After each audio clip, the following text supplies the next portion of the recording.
Jack, a difficult match. What can you take from that one today? Yeah, I mean, obviously playing a player like Rafa on Rod Laver, something that I'll remember for a very long time. You know, real honour to play against him, someone I've, you know, idolised growing up, and to go toe-to-toe with him on a big court like that, you know, it's special. I think I can take away the fact that my tennis is getting closer and closer.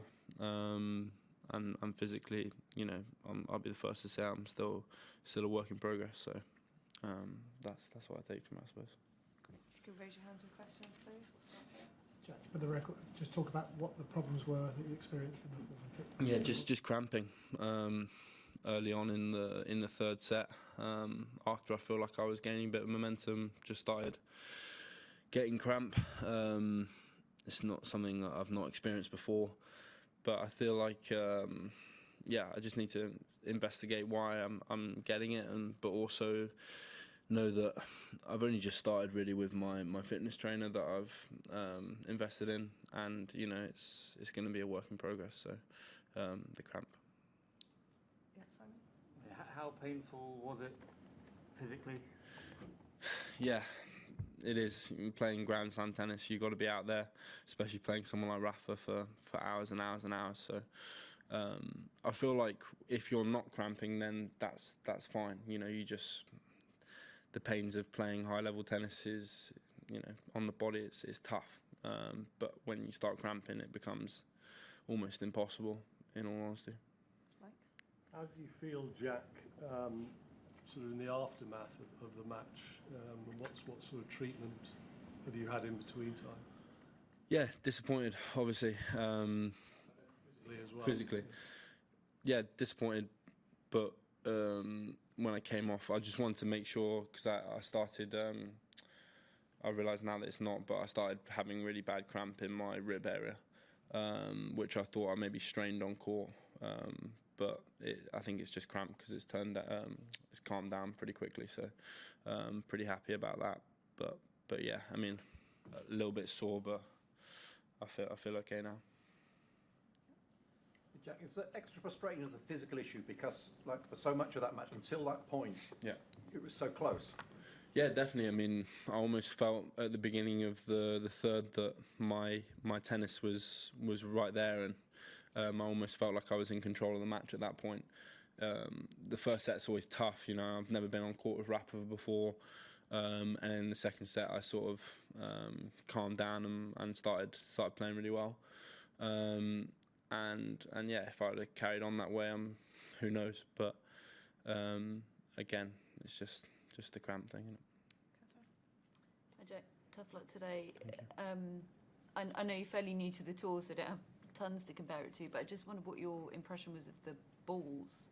There's a lot of talk about them, how they might be playing. Yeah, I mean, they seem to sort of start off, when they're new, they started off, you know, flying a lot, and then all of a sudden they get quite fluffy. A couple of them went very soft very quickly and sort of gave them to the ref. In all honesty, this is the first time I've played Australian Open, so I don't know. I know that maybe Rafa wasn't too happy about the balls. I read that, but I don't know. I mean, they felt like they got very fluffy very quickly. That's all I can say. Hi Jack, just curious, what exactly were you happy about in your game, and how it matched up with Rafa? I guess particularly in, you know, the first few sets before the physical issue. Yeah, I mean, that's one thing I'd say. You know, I've been on tour for 6 months, and I feel like my level is improving all the time. Honestly, I felt like in the first set maybe I wasn't being as aggressive, and maybe I was giving him a bit more time on the forehand. Played a few shots that maybe I shouldn't on the drop shot. But in general, I think my ball speed was good. I competed hard, and yeah, my tennis I feel like is improving all the time, and yeah, up until I physically started struggling, I really felt like I was in a good place. Jack, in that last set, it was obviously hard work for you, and you could see the frustration. But I thought at one point you might just retire at 3-1 when I think you were broken and couldn't serve. But did that go through your mind at all? Were you conscious of not wanting to retire from another Grand Slam? Or?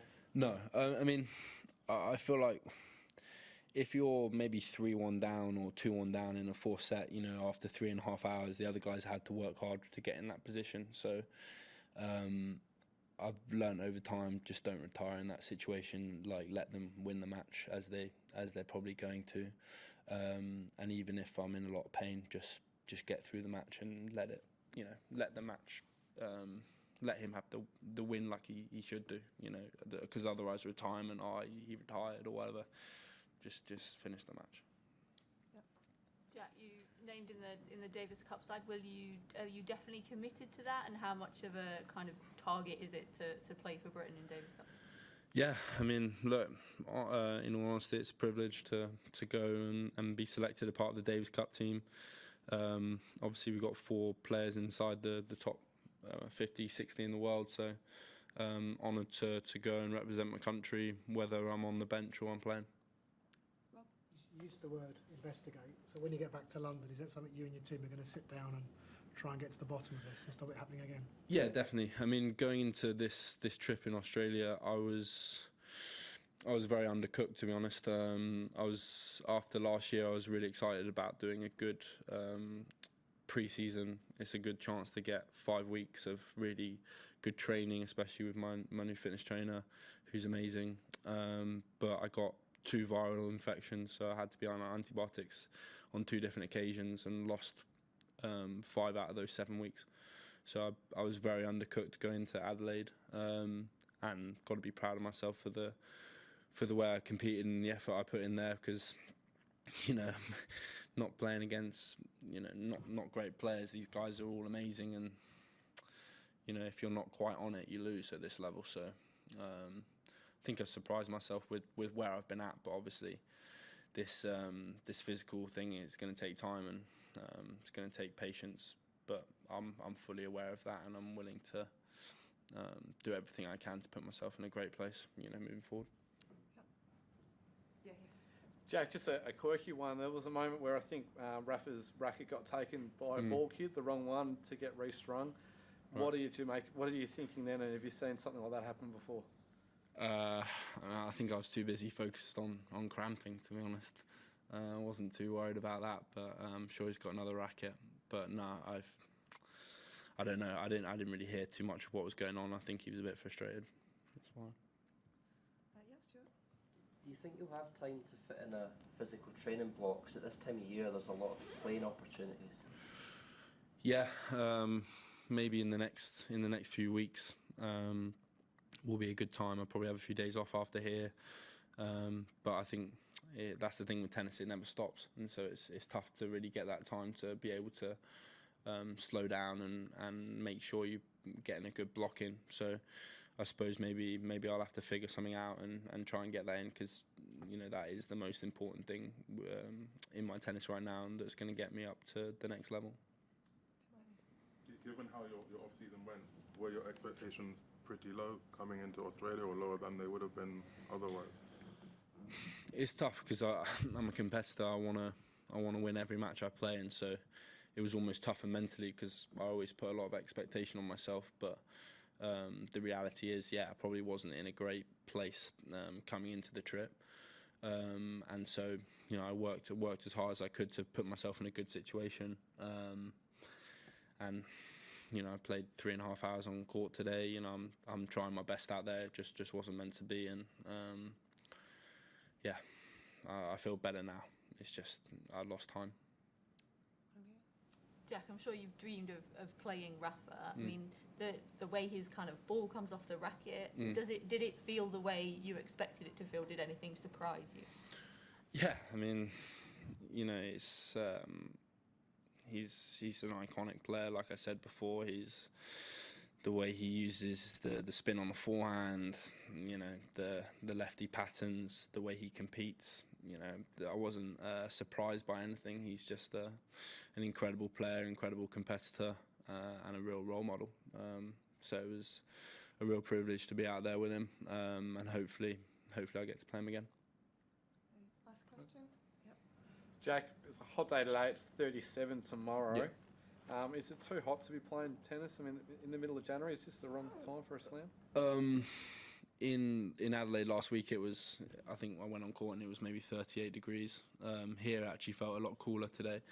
I think for the players, the thing that really gets the players is the humidity, and you get that on the America swing, but here not as much. It's quite dry heat, so it's usually fine when you're playing. If it was humid as well, I think all the players would be dying, to be honest. But because it's dry here in Melbourne, it's manageable. Okay, thank you very much. Do you want to just pop up that? Thank you, guys.